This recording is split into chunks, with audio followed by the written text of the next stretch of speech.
Hai Sobat Servis.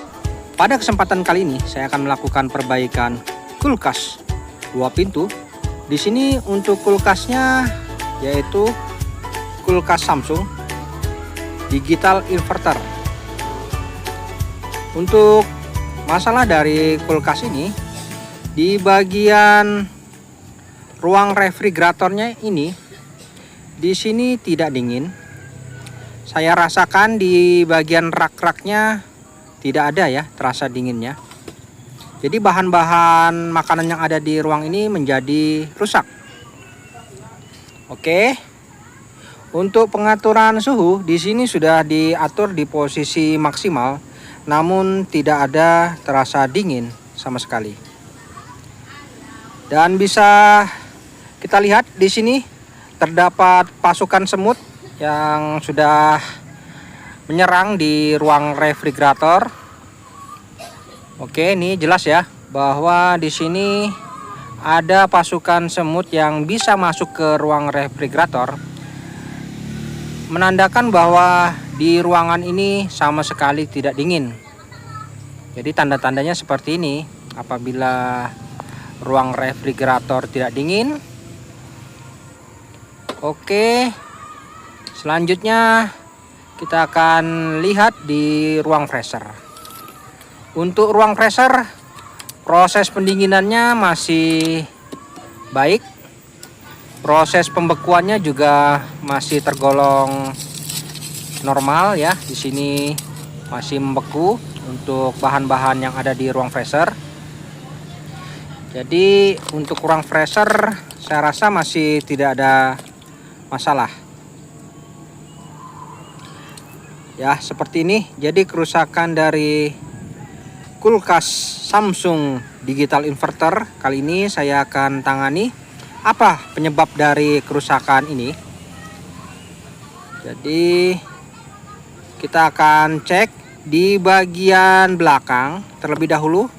Bisa kita analisa apa penyebab dari kerusakan kulkas Samsung digital inverter ini. Baik, di bagian belakang atas di sini ada modul pengendali dan kita harus cek dulu untuk penampungan air. Di sini nampak kering, menandakan sistem defrost pencairannya tidak sempurna. Untuk filter dryer terasa hangat, menandakan sirkulasi freonnya aman. Oke, langsung saja kita lihat di bagian modul pengendali. Biasa di sini ada petunjuk kode error untuk mengetahui apa penyebab dari kulkas ini. Oke, saya buka dulu untuk kap penutup bagian belakangnya ini. Ya, di sini sudah nampak untuk blok modul pengendalinya ini. Yang pertama, kita bisa perhatikan lampu indikator pada blok modul inverternya ini menyala, pertanda mantap, tidak ada masalah untuk blok inverternya. Lalu di bagian sebelah kanan di sini ada modul pengendali. Bisa kita lihat untuk lampu indikatornya di sini kita bisa hitung terdapat kode kedip sebanyak 5 kali kedip. Oke, coba kita perhatikan ya. Di situ ada petunjuk bahwa ada permasalahan 5 kali kedip untuk modul pengendalinya. Jadi kita sudah dapat petunjuk ya. Penyebab dari kulkas ini menjadi tidak dingin. Oke, di bagian ruang freezer kita keluarkan dulu untuk bahan-bahan yang ada di ruangan ini. Saya coba bongkar dulu ya. Baik, setelah saya keluarkan isi yang ada di ruang freezer, di sini saya buka untuk kap bagian freezernya ini. Ada 2 skrup yang harus kita lepas. Kemudian bisa dilihat di bagian evaporatornya ternyata terjadi pengeblokan es yang cukup tebal. Di sini menandakan bahwa sistem defrostnya ini tidak berfungsi dengan sempurna, sehingga sirkulasi udara yang menuju ke bagian ruang refrigerator ini tertutup oleh bongkahan es ini, sehingga ruang refrigerator menjadi tidak dingin. Nah, seperti ini. Jadi kita tidak perlu melepas dulu ya untuk soket-soketnya ini. Biarkan saja dulu. Ini ruang refrigeratornya tidak dingin karena terjadi pengeblokan di bagian evaporatornya ini. Nah, seperti ini ya. Cukup tebal. Sangat mengganggu sirkulasi udara yang mengalir pada ruang refrigerator. Oke, kita akan langsung cairkan terlebih dahulu. Di sini saya matikan dulu unit kulkasnya, dan kita cairkan dulu supaya mudah dalam hal proses perbaikan. Dan nanti apabila sudah mencair, di bagian penampungan ini akan ada kandungan air, menandakan bahwa untuk saluran pembuangannya tidak ada masalah. Jadi kita harus pastikan ya terlebih dahulu. Baik teman-teman, setelah proses pencairan secara manual kita lakukan, di sini saya lihat lagi untuk salju yang ada pada evaporator sudah pada mencair sendiri, dan ini untuk soketnya baru bisa kita lepas ya. Oke, jadi pada saat terjadi bongkahan es itu untuk soket-soket ini sangat sulit dilepas. Alangkah baiknya jangan, karena bisa tambah merusak nanti. Dan di sini kita bisa lihat untuk bagian bawah apakah ada genangan air. Oke, ternyata tidak ada genangan air, menandakan bahwa untuk saluran pembuangan ini tidak ada masalah. Bisa kita lihat seharusnya penampungan air di sini ada terisi air. Oke, ya benar ya. Untuk penampungannya terisi air, berarti mantap ya. Untuk saluran pembuangan airnya tidak ada masalah. Jadi dari sini bisa kita simpulkan permasalahannya antara dua. Kalau tidak heaternya ya termistornya ini, untuk termis defrostnya ini yang bermasalah. Jadi apakah termisnya ini yang bermasalah ya? Nanti kita harus pastikan terlebih dahulu. Ataukah heaternya yang bermasalah? Jadi kita bisa lakukan pengukuran. Mungkin di bagian soketnya ini yang kendor. Oke. Namun sebelumnya kita jangan lepas terlebih dahulu. Kita harus pastikan benar-benar apakah masalahnya ini hanya sekedar di soket atau di bagian spare partnya ya. Baik, saya pasang terlebih dahulu untuk soket fan-nya ini, dan di sini saya akan lakukan pengetesan kembali apakah kode errornya ini masih ada atau hilang. Oke, saya berikan sumber ya. Kita akan lihat untuk kode kedip di bagian modul. Apabila ada yang kendor, otomatis di situ akan terjadi penunjukan error. Oke, untuk modul inverter di sini lampu indikatornya normal. Untuk pengendali modulnya di sini tidak ada menunjukkan error. Artinya apa? Artinya bahwa sistem ini bekerja normal. Kompresor aktif ya, tidak ada masalah pada komponen. Bisa kita lihat tidak ada error ya di bagian modul pengendalinya. Namun berjalannya waktu kurang lebih sekitar 16 jam kemudian, untuk masalah error ini akan kembali terulang. Karena yang pasti ada kerusakan ya, yang menyebabkan sistem ini tidak sempurna. Jadi ini bukan berarti kondisi kulkas sudah normal, belum ya. Di sini fan-nya aktif, tidak ada masalah. Untuk sirkulasi freon lancar. Di sini nampak untuk pipa evaporatornya sudah mulai bersalju, menandakan proses pendinginan berlangsung. Jadi tidak ada masalah. Baik, saya matikan dulu.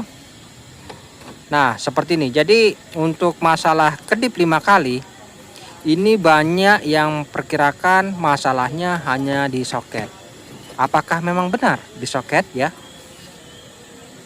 Namun sebelum kita vonis di soket, ada baiknya kita harus pastikan benar.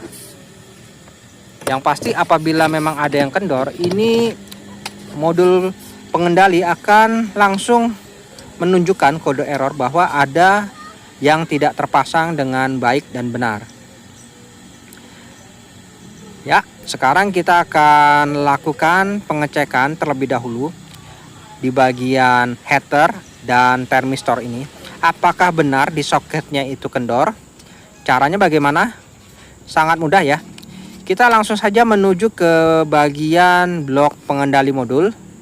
Di sini kita harus pastikan di bagian soket, di bagian atas, di sini ada kabel yang berwarna coklat. Nah, ini adalah kabel yang menuju ke termis defrost yang di ruang freezer.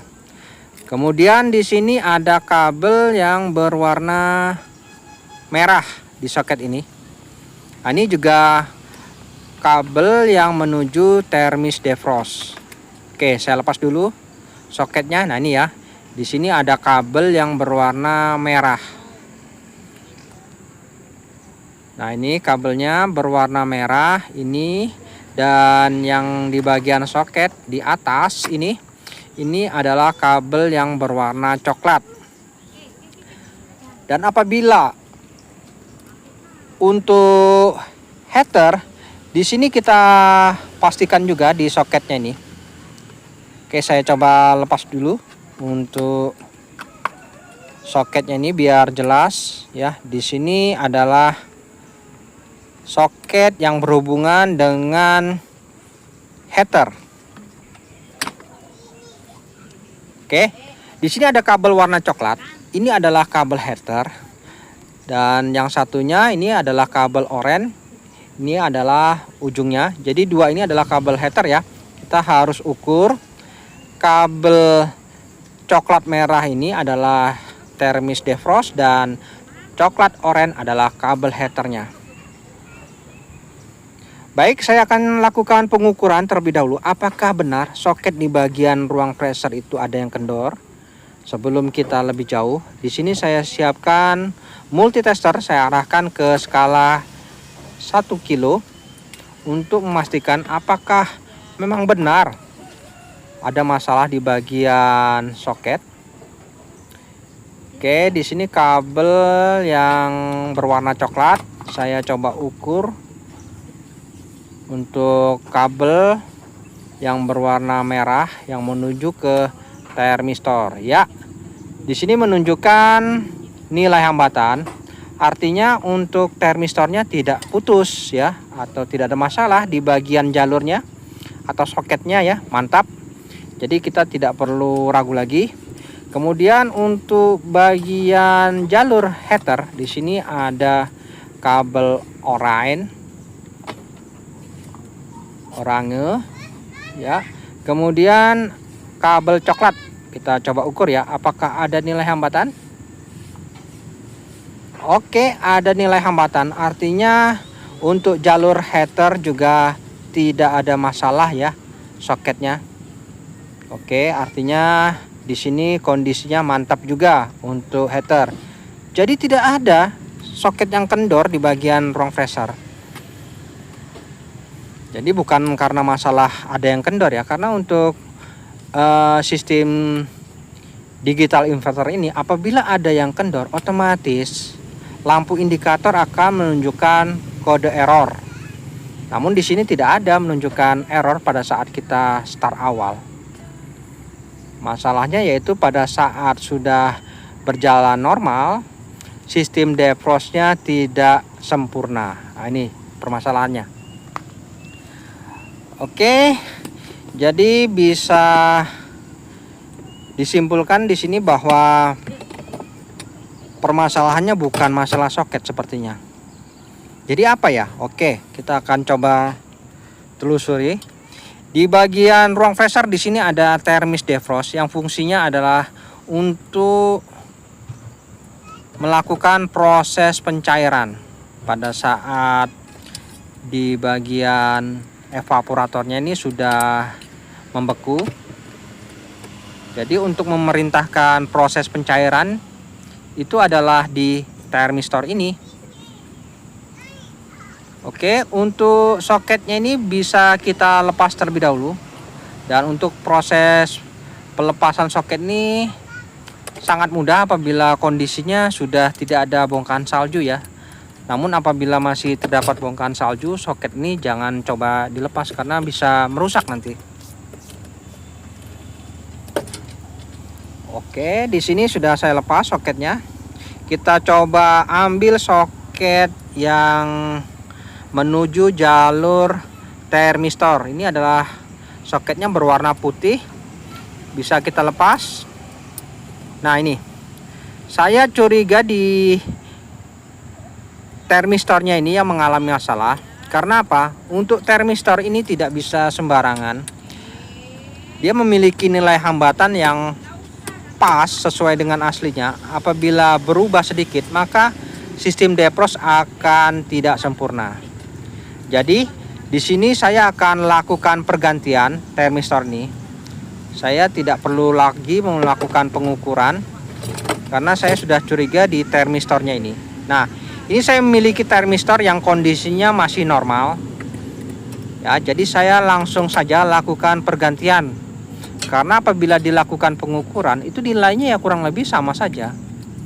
Namun tidak menjamin itu bagus ya, karena untuk thermistor ini tidak bisa asal ganti sembarangan karena memiliki nilai hambatan yang berbeda-beda.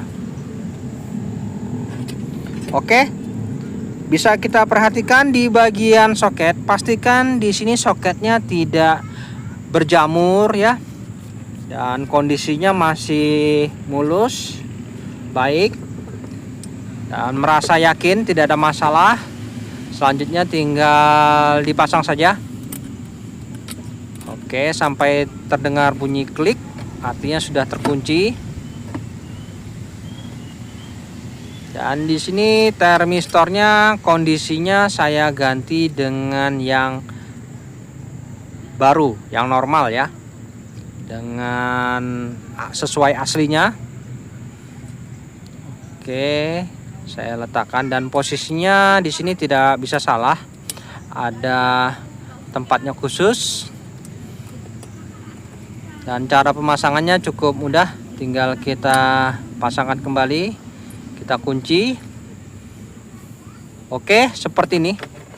Jadi ini yang rusak. Sudah saya lakukan pergantian thermistornya dengan yang baru. Oke, seperti ini saja. Jadi saya akan tutup kembali. Saya pasang soket yang lain seperti soket fan-nya ini. Untuk soket fan ini apabila tidak terpasang pun dia akan langsung menunjukkan error sebanyak 11 kali kedip. Jadi apabila ada komponen saja yang tidak terpasang atau kendor, maka di blok modul pengendalinya akan menunjukkan kode error. Nah, ini keunggulan dari sistem digital inverter ini. Oke, saya tutup dulu untuk kap pada ruang freezer. Lalu untuk aksesorisnya saya pasang juga kembali. Dan setelah terpasang semua, saatnya saya akan lakukan pengetesan. Saya coba berikan sumber ya. Di sini kita bisa lihat untuk blok modulnya ini, pastikan tidak ada kode error ya. Tunggu, lampu indikator inverter aktif, mantap ya. Artinya mesin kompresor sudah bekerja Modul pengendali tidak ada error, artinya semua soket sudah terpasang dengan baik dan benar. Bisa kita tunggu dulu dalam beberapa menit apakah ada error. Mesin kompresor sudah aktif ya, mantap. Lanjutnya kita tunggu dulu, yakinkan tidak ada yang mencurigakan. Nah, seperti ini. Dan setelah beberapa menit sepertinya tidak ada tanda-tanda, bisa langsung saja kita tutup ya, karena kita akan tahu hasilnya setelah kurang lebih 2 atau 3 hari. Apabila dari waktu tersebut ada masalah, maka di modul ini akan kembali error. Namun apabila tidak ada error, menandakan bahwa sistem berfungsi dengan normal. Untuk pengaturan suhu ada baiknya kita atur di posisi normal saja. Oke. Dan di sini setelah kita lakukan pergantian, kita pastikan di ruang freezer fan-nya sudah aktif semua, yakin sudah terpasang semua. Dan saatnya kita akan lakukan pengetesan. Di sini saya coba lakukan pengetesan dengan memberikan air mineral pada kemasan botol ya, di ruang freezer maupun di ruang refrigerator, yang mana saya akan buktikan dalam beberapa hari ya, kita akan cek kembali.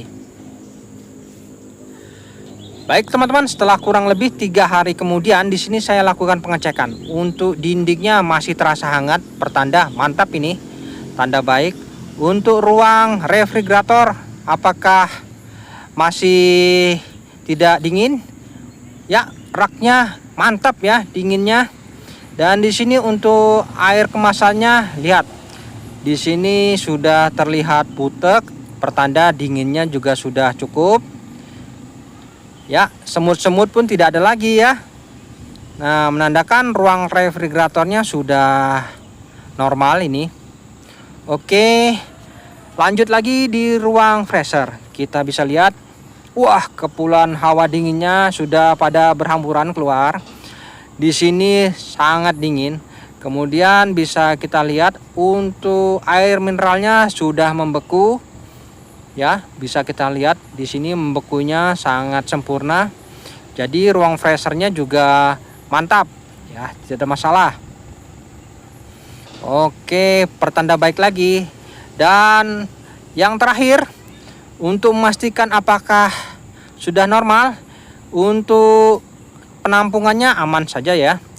Kita akan lihat di bagian modulnya nih, apakah masih terjadi error pada modul pengendalinya. Oke, saya akan lihat. Bisa kita buka perlahan-lahan di sini. Di bagian modulnya ya, kita hitung 1, 2, 3 ya. Untuk modul inverternya aman ya. Lalu untuk modul pengendalinya bagaimana ya? Mantap ya untuk modul inverternya. Modul pengendalinya ya mantap, ini tidak ada kode error ya. Jadi di sini menandakan bahwa sistem berfungsi dengan normal. Jadi tidak akan ada masalah. Karena di sini tidak ada menunjukkan kode error lagi, yang mana yang awalnya terdapat kode kedip sebanyak 5 kali kedip. Dan langsung saja saya tutup kembali karena saya yakin sudah tidak ada lagi masalah yang dikhawatirkan.